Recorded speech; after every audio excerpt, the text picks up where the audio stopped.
You got into the safety business because you wanted to protect people, but somewhere along the way the job started controlling your time, your schedule, your priorities, even your income potential.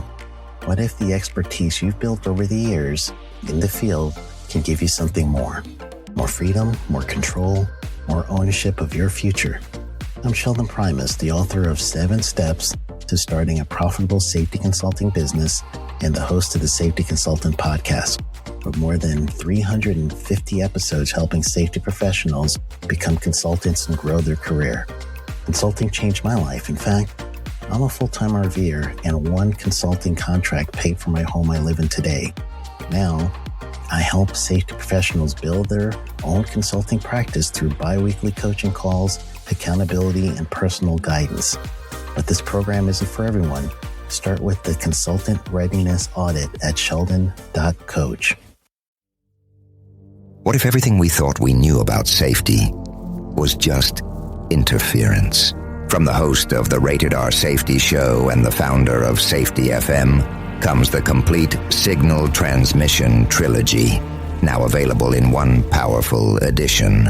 Safety, in my opinion, the book that started the conversation. Safety Mutation, where the boundaries of culture, systems, and belief begin to break. And now, Safety Transmission, the final piece of the signal. For the first time, all 3 books are together in one volume. The Signal Transmission Trilogy, Complete Edition. This isn't just about compliance. It's about consciousness. It's about decoding the way we think, lead, and live, inside and outside the system. Whether you've been following the signal since the beginning or you're just now tuning in, this is the version to own. Search Signal Trilogy on Amazon or visit safetyfm.com to get your copy now.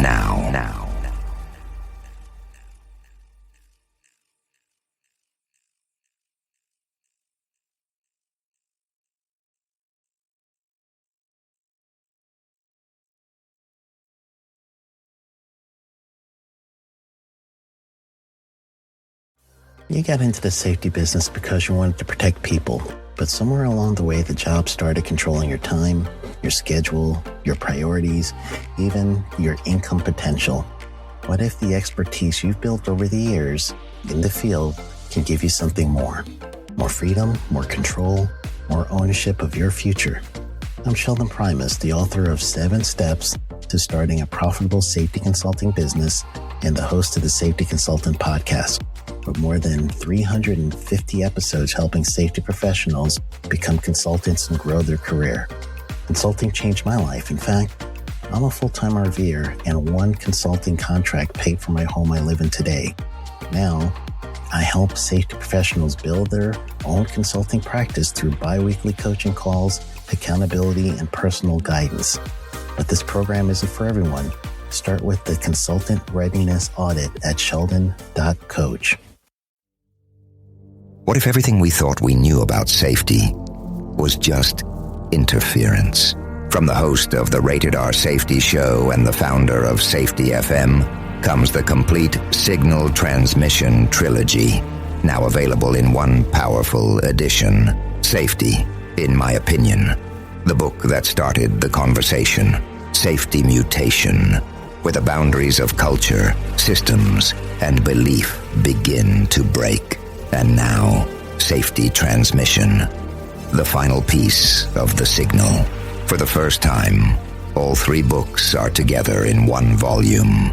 The Signal Transmission Trilogy, Complete Edition. This isn't just about compliance. It's about consciousness. It's about decoding the way we think, lead, and live, inside and outside the system. Whether you've been following the signal since the beginning or you're just now tuning in, this is the version to own.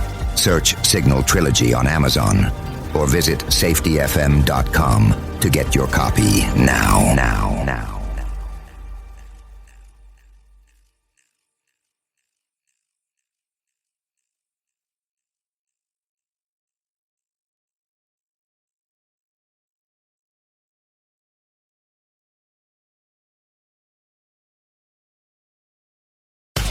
Let's start using cutting-edge warp speed 5G technology with your cell phone. Let me tell you about my friends at mobilemobile.io. They have an ultra-fast 4G LTE and 5G network that covers 99% of Americans. So they've got you covered everywhere. Think about it for a moment. You have the opportunity to take a test drive for 10 days with unlimited talk, text, and premium data. What is premium data? Premium data is an allotment of a cellular data that you receive from a higher priority on the network. You won't get throttled like you will with some of those, non-brand service providers. To find out more information, all you have to do is go to mobilemobile.io. That's mobilemobile.io to start your 10-day free trial.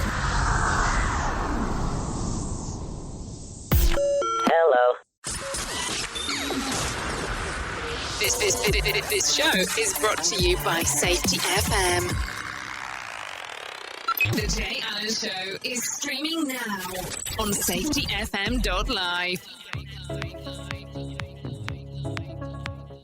Hello and welcome to the Jay Allen Show. Today's Tuesday, June the 30th, believe it or not. Well, on today's show, we're going to have a conversation with Kelsie Moore. Kelsie is an actress and a video presence coach for purpose-driven entrepreneurs, helping you look, sound, and feel great on camera.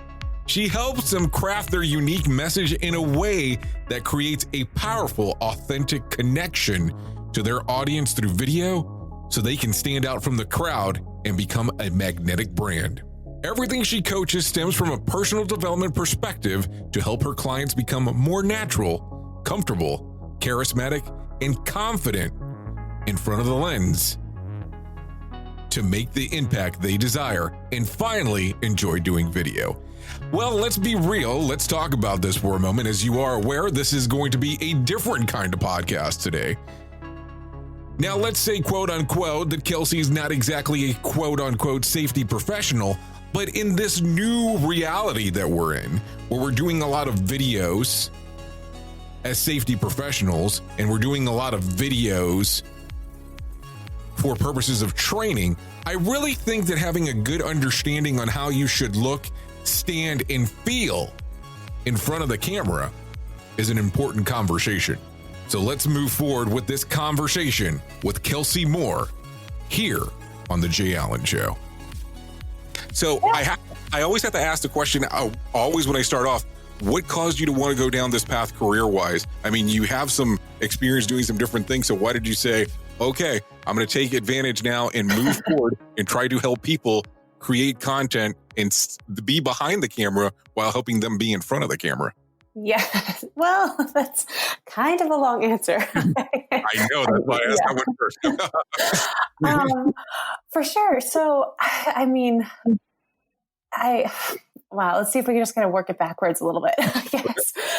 Really about a year ago is when I went through a huge rebranding process with my business because I suppose since high school had that drive to be an entrepreneur, but in my family, it's kind of been a dirty word. It was always a little bit like looked down on just because of, I think of our personal familial experiences. No one was ever very successful with it. And it was always kind of like shady deals and things like that.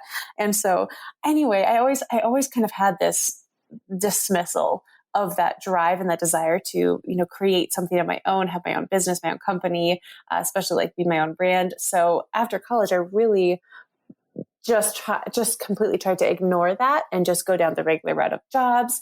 And I'll fill in the gaps here in just a second, but it's important to kind of know that mindset behind it, because we react to everything from our set paradigm until we intentionally choose to look at it and question it and change it. We're just going to operate from that base system. So even up until really about a year ago, I was still just feeling so nervous and afraid to really put myself, my face, my name, my voice out there. And I had built my whole business around mindset coaching, about personal development and life coaching, things like that, because that's what really transformed my own personal life and just completely made a huge difference for who I was as an individual. And so that's what I started my business as. And it really wasn't until about a year ago when I was like, this is still me hiding. This is still me just living too small. I was still operating my business under my middle name instead of my regular name, Kelsie Moore. And I was just completely holding myself back with that fear of really being seen and being known. And I think that translates really well to my clients when I meet people and everyone's like, oh, but your personality, you're so bubbly, you're outgoing and smiley and you have all this energy and you're an actress. Like, oh, of course you do this. Of course you're comfortable in front of the camera. And it's like, well, no, that was definitely something I had to learn and work through myself. And that's really given me the skills with the other pieces that have brought my business together, but to teach that and lead others to do the same thing and understanding what it feels like to move through those fears and allow yourself to finally really be seen, be heard, be known, be visible, create your brand, have you be the star and the center of your own brand. And that all comes down to massive importance of you being able to show up as your genuine, authentic self with your bright, brilliant, powerful, authentic self on camera. So you must nail that video presence. And that's just why I just got so passionate about teaching that specifically.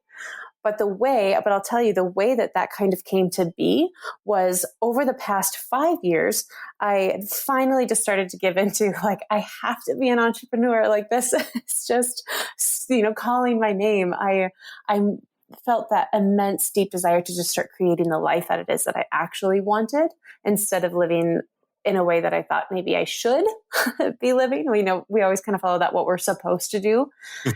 And so over those 5 years, I learned everything I possibly could about business strategy and building a business online marketing, digital marketing, ads, websites, like funnels, all of those aspects, whilst completely transforming who I was through personal development, through mindset work, while training professionally as an actress and becoming represented in multiple regions and working on, dozens of commercials and films and industrials.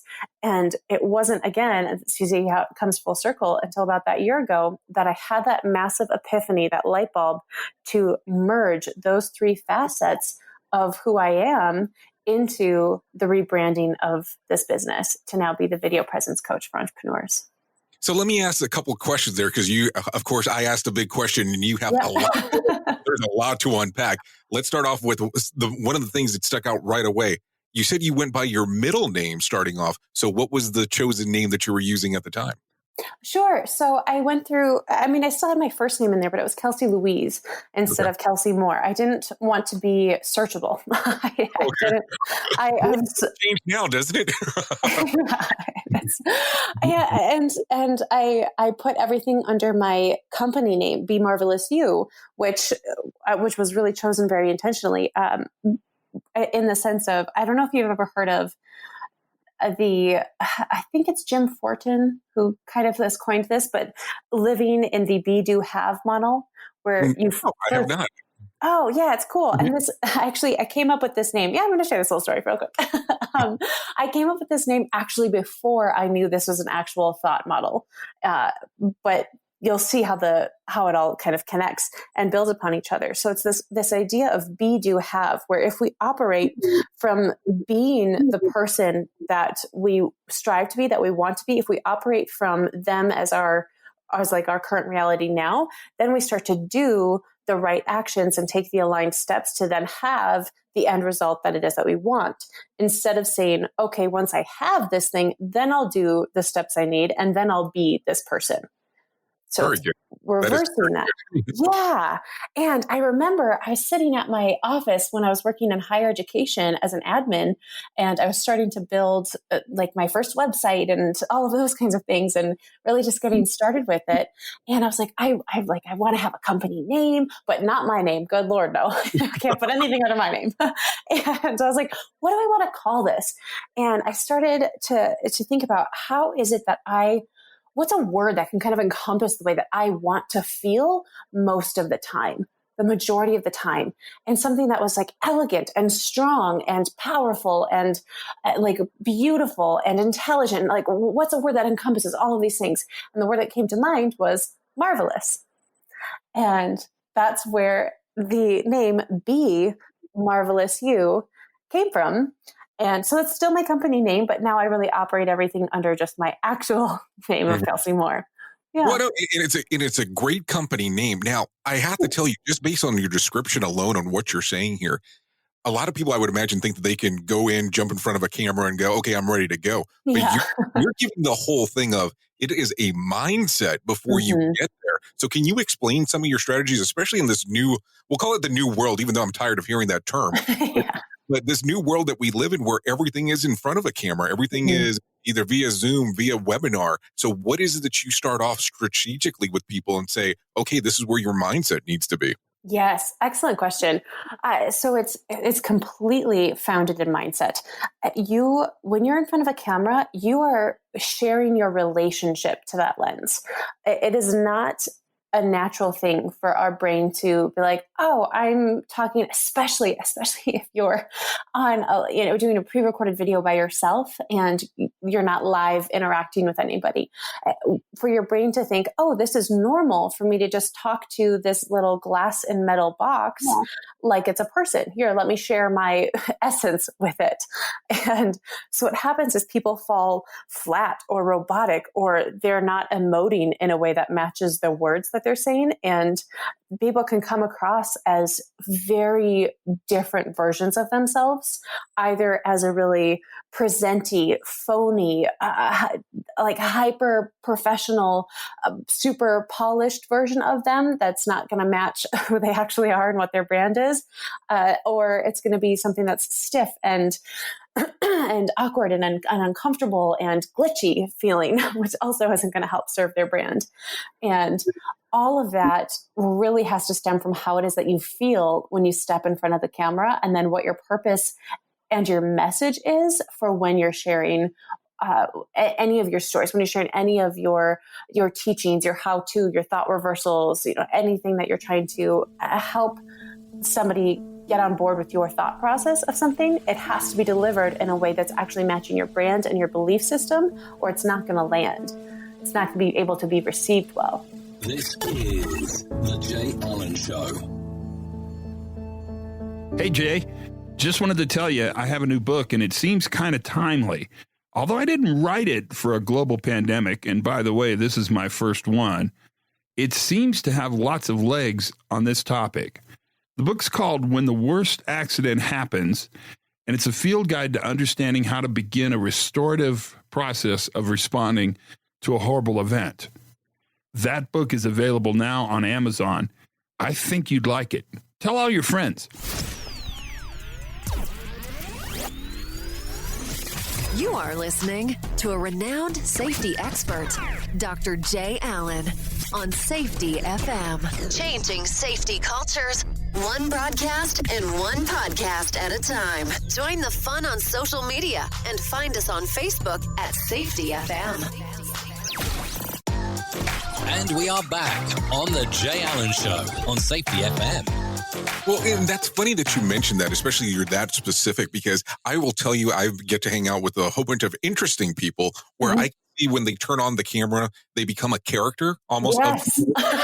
Like, I'll say it's like their personality turn up from a 1 to a 10 is sometimes how those things come across. And then it's not that I'm saying the person's phony, but it just comes across as phony because I know them. Yes.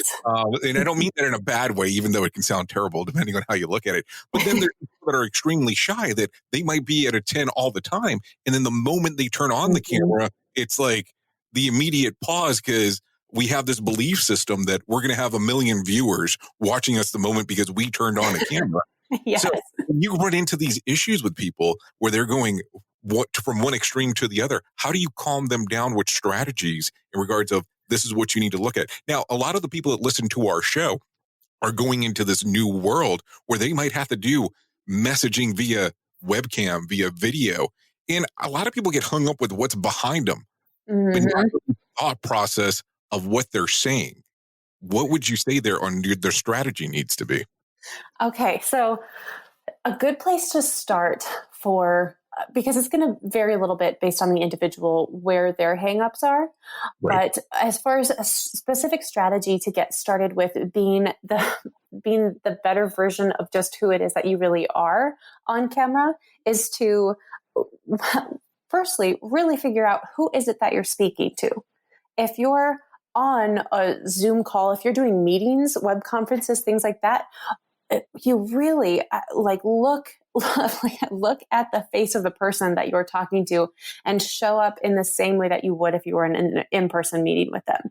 And it's kind of nice when you're there on live or you're in a call with someone and you actually do know who you're talking to. But if you're like, okay, we're doing a live interview that's going to be shared out to the internet, that's a little different, right? That's where we get a little scared. Or you're doing a pre-recorded video and you're just sitting there by yourself and you're freaking out a little bit.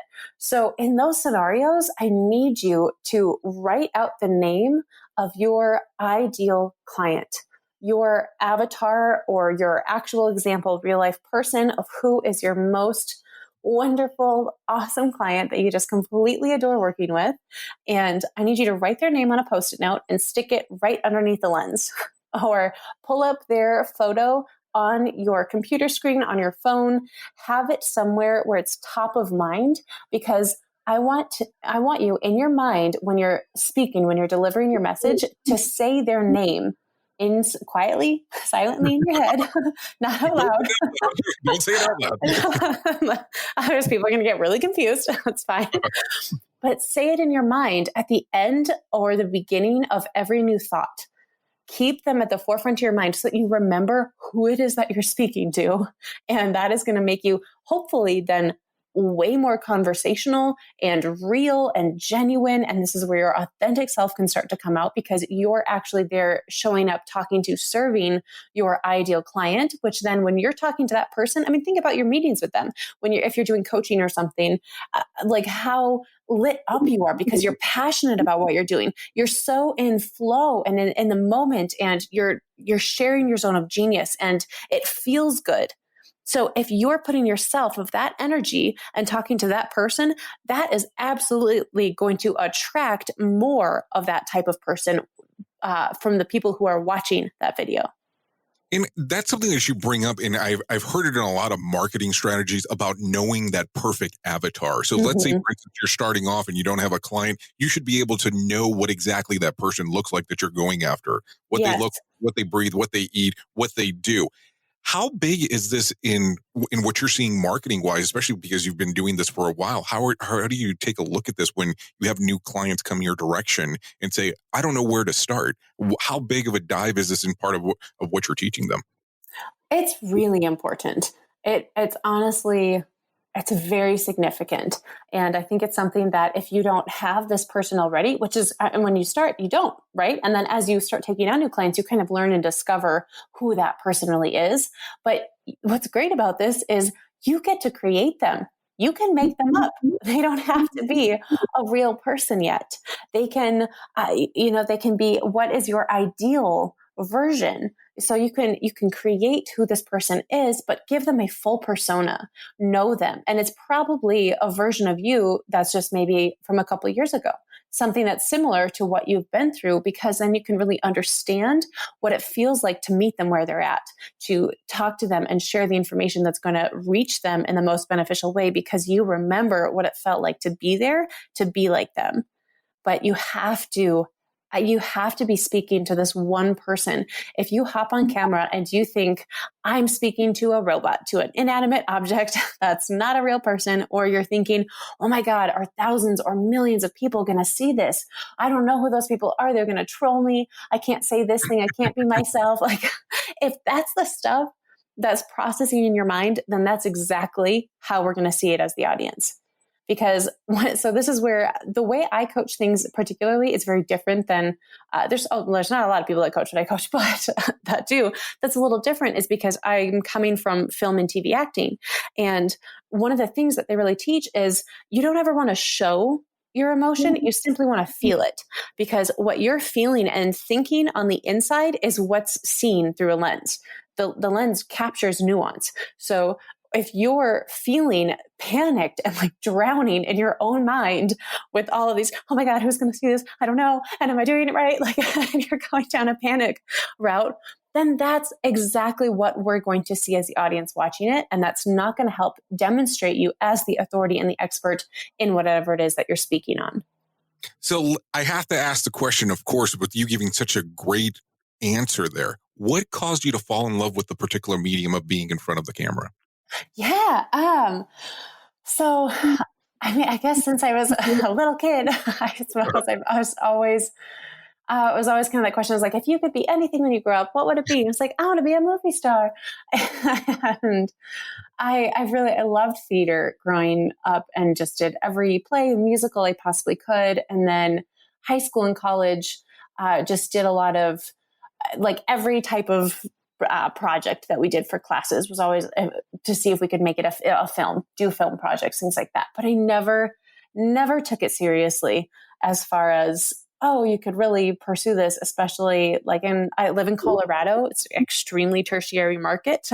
And it's like, it just seems so foolish and outlandish. Like there's no way. So I never really put any stock into it. And my first job out of college after I graduated was working at the Denver location of a place I volunteered at in college, which was an adult male correctional facility. And I started there as a teacher for GED and higher ability for these adult male felons. And I taught for about 2 years. And then I moved into a position of case management for about a year at that facility, and then about 6 or 8 months or something like that at a different facility. And the reason why that's so relevant is because there was one night when I was a case manager that I had a client. We had a lot of very explosive nights, a lot of intense conversations with some belligerent clients and pretty dramatic things that happened.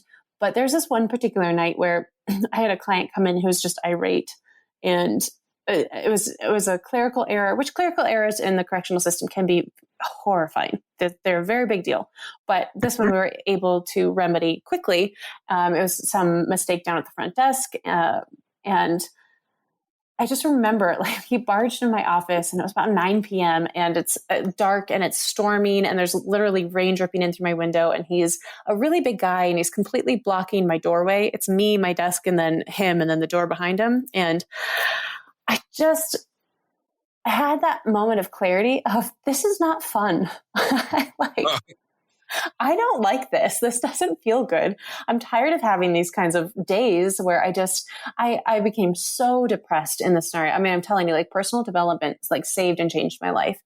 And so we were able to de-escalate the situation and have him leave.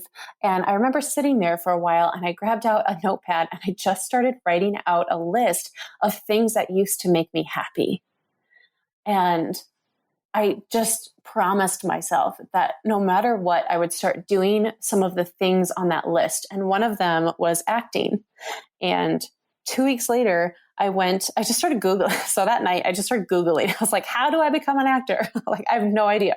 And I get DMs all the time. It was like, how did you get started? I was like, Google. I don't know. Like I just started looking stuff up. Yeah. I was like, how does anybody know anything? And I just, 2 weeks later, I went to this audition for a Stephen King Dollar Babies independent film and booked the lead role. And the next... Whoa. Hold on. How do you go from 2 weeks before doing Google and then all of a sudden to actually getting an invite to go into to even try out for it? Yeah, because it was an independent film. So it was just on some website, filmincolorado.org or something like that.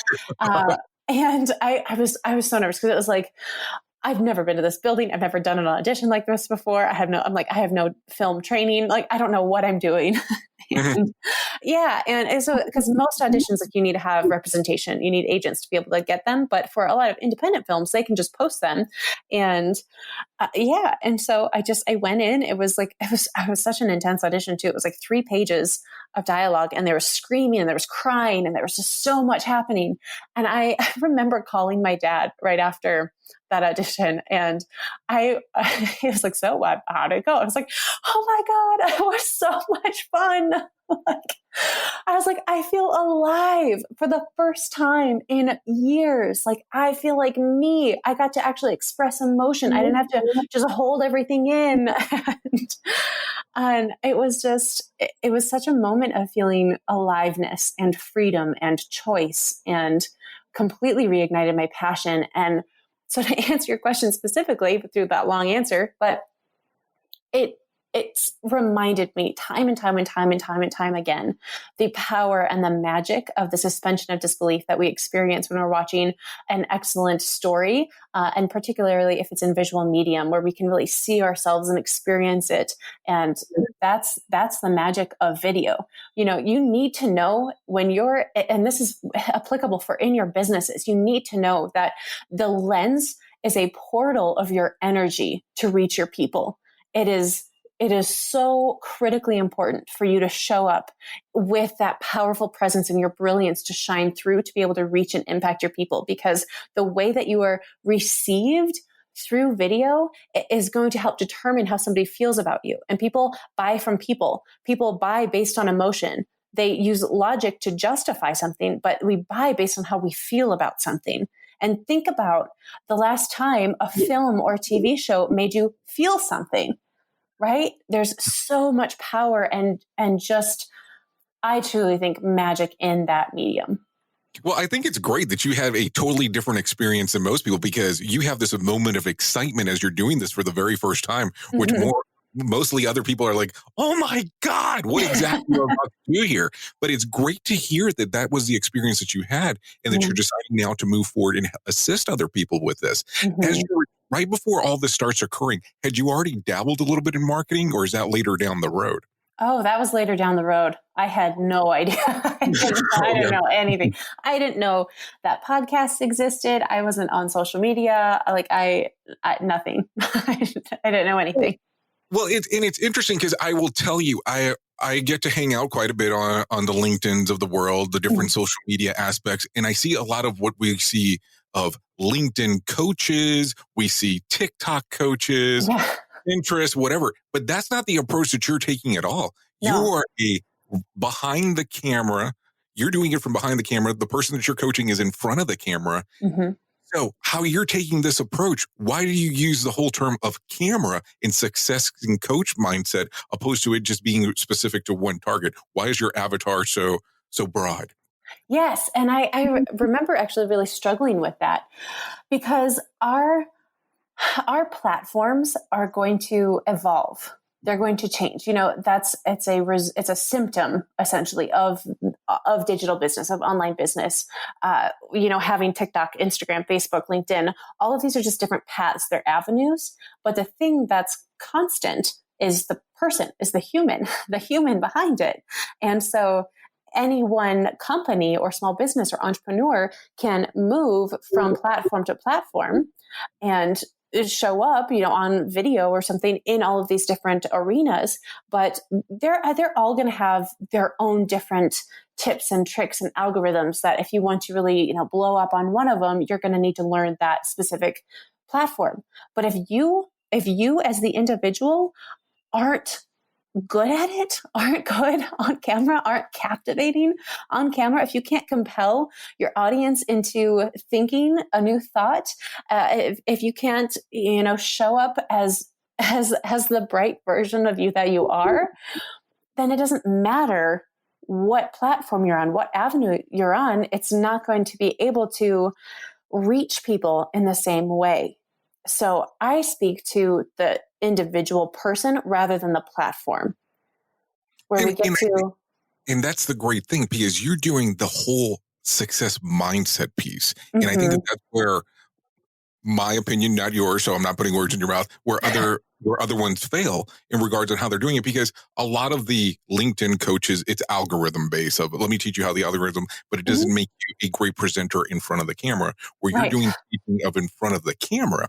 Now, as we do the teaching of in front of the camera, do you say that the stuff that's behind you, like we'll see on a lot of people that post on different social medias, is the stuff behind you that important, or is the messaging the more important part, or where are we failing as an industry altogether? What is the most important part of the whole sequence? Sure. Yes. Okay. That's right. That's a great question. So I'm going to go ahead and say neither are the most important. Either your messaging or your backdrop. But here, let's clarify. Okay.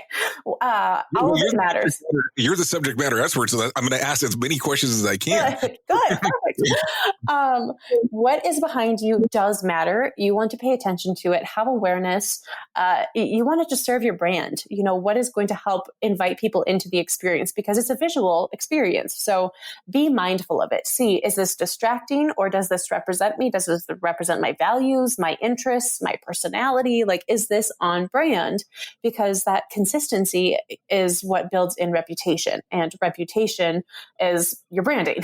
So it's you want to have that mindfulness. If you have things that look really messy and cluttered and distracting behind you, yes, that is absolutely going to pull focus. It is going to make you look less professional. Does that mean that you need to have some really fancy studio setup? No, by no means. That might make you look unrelatable. You know, so it's what is going to be something that's, you know, maybe simple and that serves your brand style, your personality, shows a bit of who you are. Does that help? Well, yeah, that helps. I mean, exactly. Because here's the funny part is that I'll read stuff online where people are going, you need to go out there and get all this fancy equipment behind you and do all this crazy stuff. Well, when you start looking at the expense behind it, it's like, oh my God, what am I going to be paying for all this stuff? Right. No, do not stress about that. It is not the most important thing. Yes, it matters. Pay attention to it. Have some awareness, but you can also get a little pop-up backdrop behind you that has like faux wood paneling for like $100 on Amazon. Like, just don't freak out about it, but do be mindful of it, especially, oh my goodness, this has been so hilarious watching some of these, especially during the stay-at-home time where they're doing a lot of news interviews with people through Zoom, and they're like, oh, I have the best lighting in the bathroom.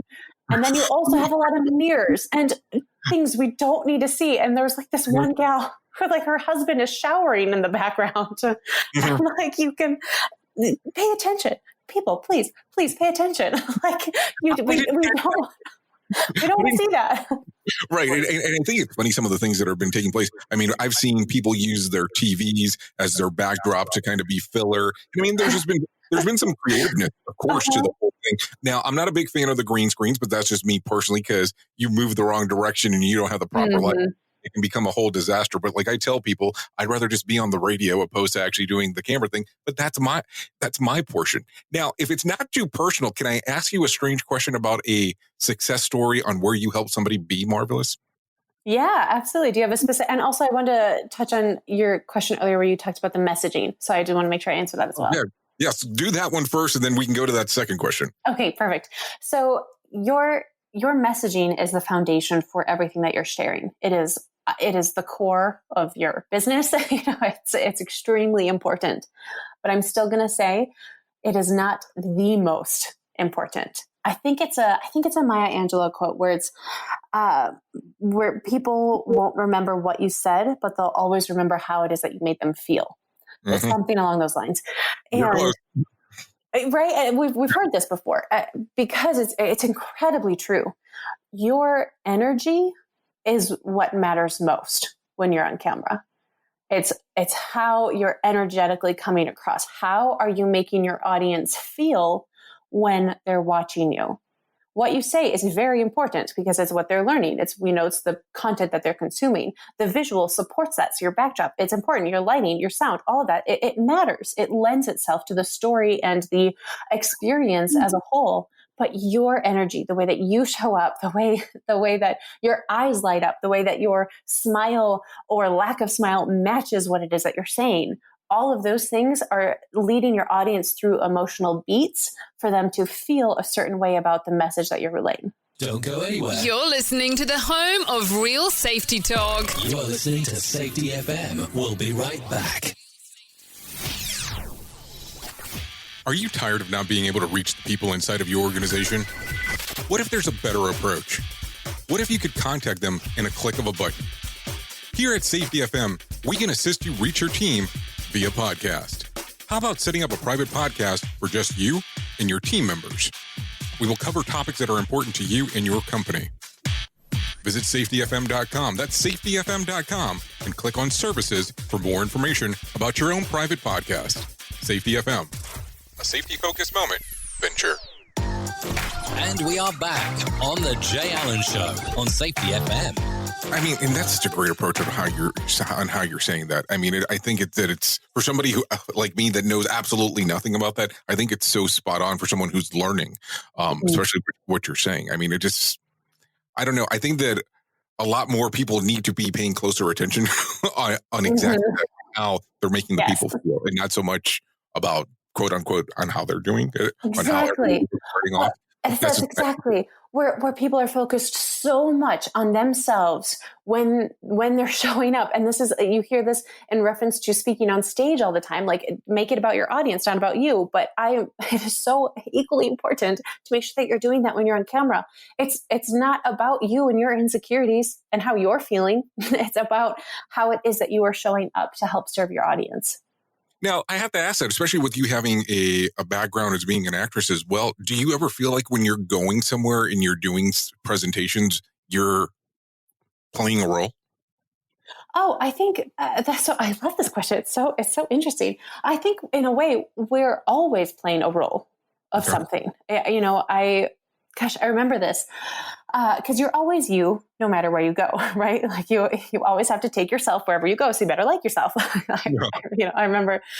I think there's some quote with that, but I do very much think that we have different energies that we bring into different situations. And when I'm snuggling on the couch with my husband and my puppy, I don't need to be in CEO mode. I can be super chill. It's still me. It's still my personality, but I don't need to be like, all right, here's the plan for the evening. Like, let's break it down into our schedule. Like, I don't need to be that version of myself.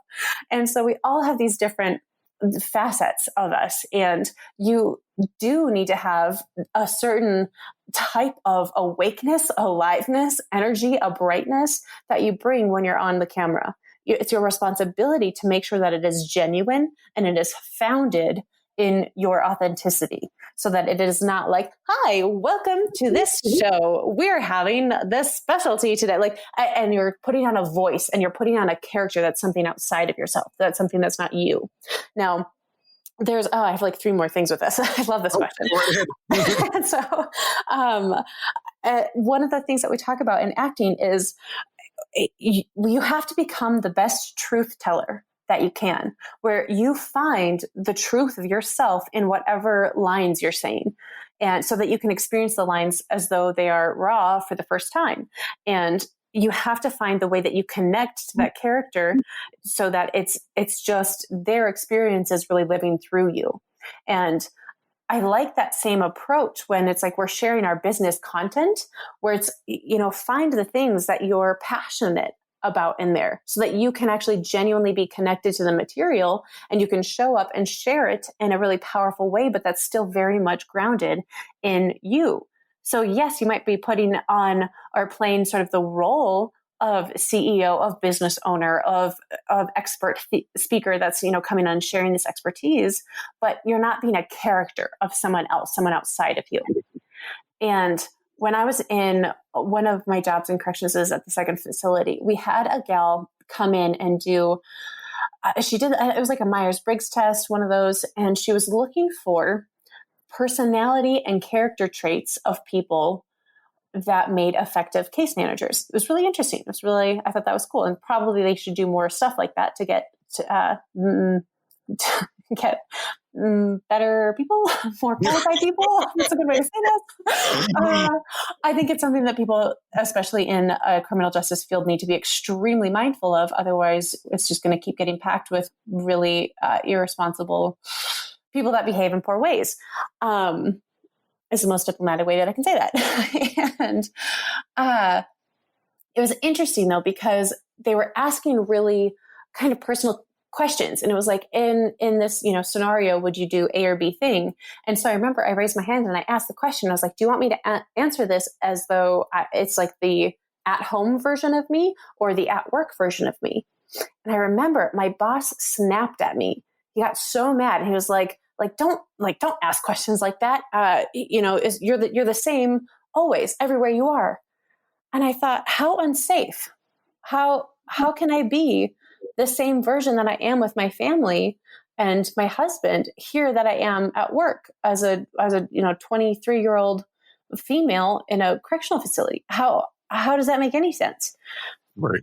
And so sounds dangerous right there. Yeah. Oh yeah, I'm gonna go snuggle on the couch over here. Hold on. I was like, no, that doesn't make. I mean, you even kind of think when you're a student, you're like, you have a student hat. We're like, okay, I'm gonna go listen and be receptive in class. Like, this isn't my time to teach. Versus if you're running a group or an organization or something like that, like that's your time to lead. What are the different hats and roles that you're stepping into? It's going to change the way that you show up, but it does not change the core of who it is that you are. Okay. So let me ask a strange question then. What do you like then better? Do you like being behind the camera? Do you like being in front of the camera? Or do you like having an audience or no audience? How do you look at it? Interesting. Actually, no one has ever asked me that question before. I do that a lot with all my interviews. I don't know why that happens. That's great. That means you're a good listener. Really, that's very cool. I prefer it all. I don't know. I like it all. It is one of the coolest joys to see my clients actually make a shift, actually have that difference where where just their energy changes and their confidence soars when they're in front of the camera. I absolutely love it. I love being in front of the camera, doing videos, not always in the mood for it, not always wanting to do it in my own business. I really understand. Sometimes you're just like, I'm not in the mood. It seems like so much effort. So that helps me with my empathy and relatability and resonance with my clients because I get it. I love being in front of the camera with scripts when I'm, getting to kind of play and be in a different role. That's something, that's not just Kelsie. So that's always fun. But it is so cool. It's just like, man, I actually was an acting coach for about 6 months, and I don't particularly love coaching other actors because I am an actor and I'm kind of like, I just want to go do the work. But it's a similar feeling with my clients, with entrepreneurs in business, where you can see their delivery and you can see where it's falling flat, where they're not hitting it, where I don't believe them, where the emotional connection is not there. And then we can tweak it. I can say, okay, how would you feel if, such and such situation were true? And then they go, oh, light bulb moment. And then they can deliver it from that energetic space. And then the camera captures that. And it's such a cool feeling. So Kelsie, based on your answer there, when they hit that mark, do you see more success when people script everything out, or they just kind of have like the skeleton on what they're going to cover? Oh, that's a good question too. These are I love that you're not like pre-scripted. This is great. This is what we were talking about before. We have to be as organic as possible. I just love it. It's so fun. So it really does depend on the individual, which is why in my one-on-one coaching or in my course that I have them practice both. I have them practice both pre-recorded and live. I have them practice with a teleprompter and how to do a teleprompter correctly versus bullet points, just having talking points listed out versus having one primary focus and then they just have that one singular idea and just speak on that free flow. Have them test it and try it and see, because some people feel really safe if they have the full script that they're leaning on and they can just be like, all right, the words are there, no pressure. And it just kind of like lifts that off of them versus other people are like, oh my God, the scripting, this is going to take me 2 weeks. And then I feel like I'm looking all over the place. I can't get the teleprompter thing down. Like I just feel better when I riff. But if they have a lot of vocalized pauses or get really stuck or aren't able to hit the emotional connection, sometimes when they're reading or sometimes when they're free form, it just really kind of depends on the individual. We have to try and test in these different ways, and then we can improve. We can see where the weaknesses are and work on those, but then also see where the strengths are and then just improve those. Because when you know your strengths, you put more energy and time into those, because then that can be your default. Now, you did mention teleprompter. Tell me about the learning curve there, because I think that some people have the great idea of using a teleprompter, but sometimes they put it too high compared to where the lens is located. So it looks like they're looking straight up. Yes. And then sometimes it's like, did the teleprompter move too quick or did they become Ron Burgundy? I mean, there's different things there. Oh my God. Yes, exactly. It's so funny and it's so uncomfortable to watch. And, it's extremely important that if you have a teleprompter that you're using with an external camera, like a DSLR or something like that, that you get the actual teleprompter kit where it has the slanted glass, and then you use, your phone or an iPad or something like that to feed the words so that it is reflected directly over the lens so that you're looking straight into the lens. If it's on your phone, just make sure that you're using an app that you can change the width. So you want to make sure that the text is just very, very close to the lens, because if you're just an inch away, and I mean like literally like a half an inch to 1 inch, that's a very small space away from the lens for all of your words that you're grabbing, then we really can't tell. Then we really can't see the eye movement, and that's great. You just have to, play around with the speed and the font size to make sure that you're reading it in a way that's really natural. But it's also, we do a specific training on this, because if you sound like you're reading from a book, I mean, go read somebody a page from a book and pay attention to your vocal delivery. See how it is that it sounds. And if you sound like you're reading from a book, you are doing it wrong. I'm trying out Audible. That's what I'm doing now. That's why I'm reading it this way. It's funny that you mentioned that about being the distance, because of course a big of the industry hype now with video is having that blurred look. So if you're an inch or two away, then you're not going to have the blur depending on where the camera is set. So I think it's interesting that you bring that up. Now, the other portion that kind of drives me crazy that I see it from time to time is when people are sitting there and they do the off-center camera, or they do where they're trying to do like the newscast. And I should probably say more along the lines of the night show monologues, where they're standing off to the side and they're going to be doing the version of the daily news. Yeah. What is the correct way of doing it? Is it the center? Is it the offside? Or is it just depends on the individual and what they're trying to accomplish? I think it really kind of depends on the individual. I see a lot of goofy framing. And so the offside works really well if you have edits that you're putting in there. If graphics and words and you're doing kinetic typography are going to be showing up, if something's going to be edited in that space. Otherwise, if it's just big, empty space for no reason, it's weird. It's distracting. It's like, why just like step into the center a little bit more, not necessarily full center, because rule of thirds is definitely a real thing. You can stand on one of the grid lines of the rule of thirds to make sure that you're not just completely smack dab center in the frame. However, you can, as long as the frame lines go just a couple inches above the top of your head and then about mid-chest. That's a pretty standard framing, and you can be slightly off center or center for that. What's weird, what's ignoring fully the rule of thirds, is when someone has their face directly in the center of the frame, meaning there's a few feet above the top of their head that's open space, where their face looks tiny because it's just like in the middle circle of the frame, if you know what I'm talking about. I don't have a visual to show you, but that looks really, really bizarre. And I see that sometimes, and I think people are like, oh, I have to be completely centered. So they have all of this space to the sides of them and above their head, and they just look like this small, like out of place person in the very literal middle of the frame. So I don't recommend that at all, but definitely lean on the rule of thirds and only step to the side that far if you're going to be having like graphics or something, some sort of edited visual that's going to be coming in. Oh, you're almost tempting me to see if we can set up like a Zoom invite on where we could actually watch YouTube and Twitch videos together and go, hey, how do you think the framing's going there? Yes. That'd be funny. So, Kelsie, I know that earlier I had asked the question about somebody who you helped become marvelous that was not when they first started off. Can you give me some of that story? And if it goes to, I don't want it to become too personal where the client might actually figure out who they're talking about. But if you actually cover with us. So a few things come to mind, but one of them, this is simple, but it was one of the best messages. And anytime I get like these awesome messages, I always screenshot them and save them.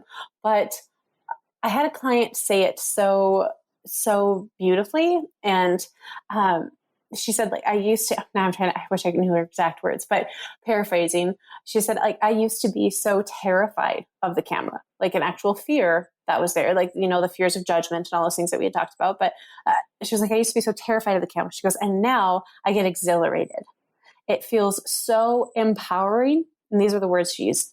It felt so empowering to get in front of the camera, a place I never thought I belonged, and share my message.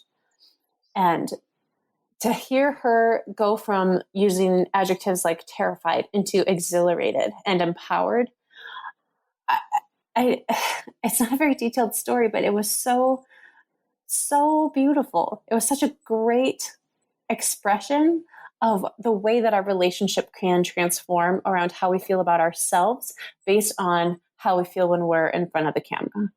No, but as a coach and an entrepreneur, that has to make you proud that you were able to help a client in that fashion. Yeah, it's really cool.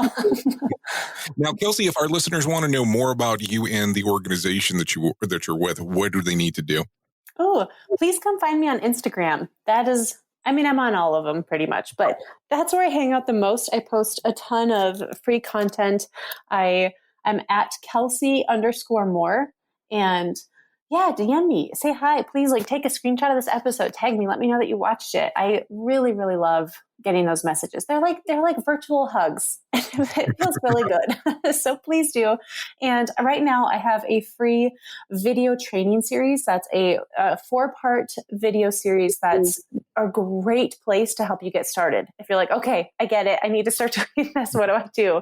That's the perfect way to really start easing into using video in your business.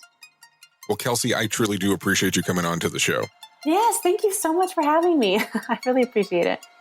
Well, I have to tell you, I truly appreciate all the insight that Kelsie brought to the show today in regard to covering of all aspects of mental models, how to stand in front of that camera, what kind of approach you need to have, and really breaking it down for us here at Safety FM. As we move forward over the next following weeks, we're going to have some different things occurring in the show. We did have a lot of feedback from the show we did last week with Rick Eckelberry. A lot of people seem to enjoy the conversation. Well, I wanted to bring this up before time runs out today. On July the 29th at 9 a.m. Eastern Standard Time, we will be hosting a HOP 101 class. That is a human and organizational performance class. Now, the class will be available to you virtually. And this will be covering the foundation and the fundamentals of human and organizational performance. If you're interested in participating in this virtual session, you can get more information at safetyfm.io. That's safetyfm.io. The class will be virtual and available to you wherever you're located.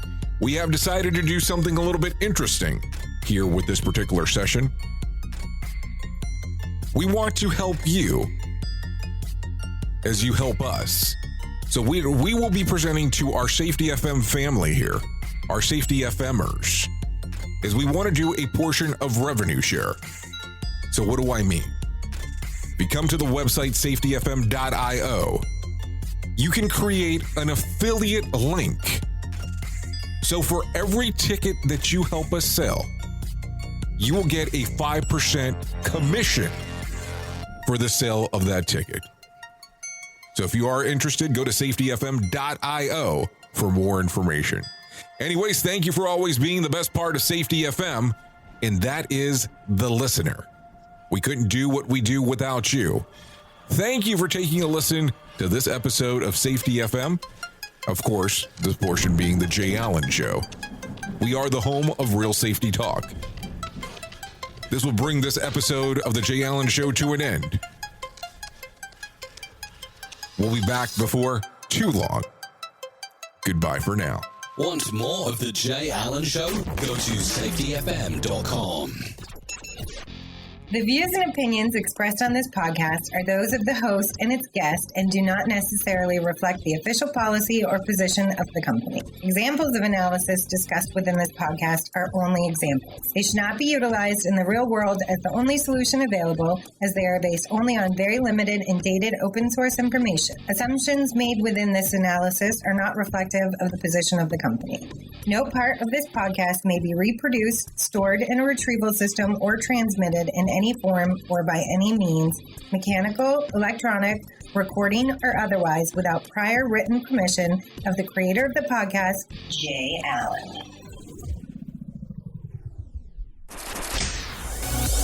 This episode has been powered by Safety FM. So, do you feel like you're missing out on what everyone is starting to do now, that live streaming thing, and you don't know where to start or what to do? I have the resource and the information to provide to you in regards on how you can stream onto 40 social media platforms all at one time. Yes, that's 40 social media platforms all at one time. All you'll need to do is go to safetyfm.com/1. That's safetyfm.com/1. That's ONE. So just in case, and you'll be able to start live streaming just like you're hearing people starting to do right now, up to 40 social media platforms. You got into the safety business because you wanted to protect people, but somewhere along the way, the job started controlling your time, your schedule, your priorities, even your income potential. What if the expertise you've built over the years in the field can give you something more? More freedom, more control, more ownership of your future. I'm Sheldon Primus, the author of 7 Steps to Starting a Profitable Safety Consulting Business and the host of the Safety Consultant Podcast, with more than 350 episodes helping safety professionals become consultants and grow their career. Consulting changed my life. In fact, I'm a full-time RVer, and one consulting contract paid for my home I live in today. Now, I help safety professionals build their own consulting practice through bi-weekly coaching calls, accountability, and personal guidance. But this program isn't for everyone. Start with the Consultant Readiness Audit at sheldon.coach. What if everything we thought we knew about safety was just interference? From the host of the Rated R Safety Show and the founder of Safety FM comes the complete signal transmission trilogy, now available in one powerful edition. Safety, in my opinion, the book that started the conversation. Safety Mutation, where the boundaries of culture, systems, and belief begin to break. And now, Safety Transmission, the final piece of the signal. For the first time, all 3 books are together in one volume. The Signal Transmission Trilogy, Complete Edition. This isn't just about compliance. It's about consciousness. It's about decoding the way we think, lead, and live, inside and outside the system. Whether you've been following the signal since the beginning or you're just now tuning in, this is the version to own. Search Signal Trilogy on Amazon or visit safetyfm.com to get your copy now.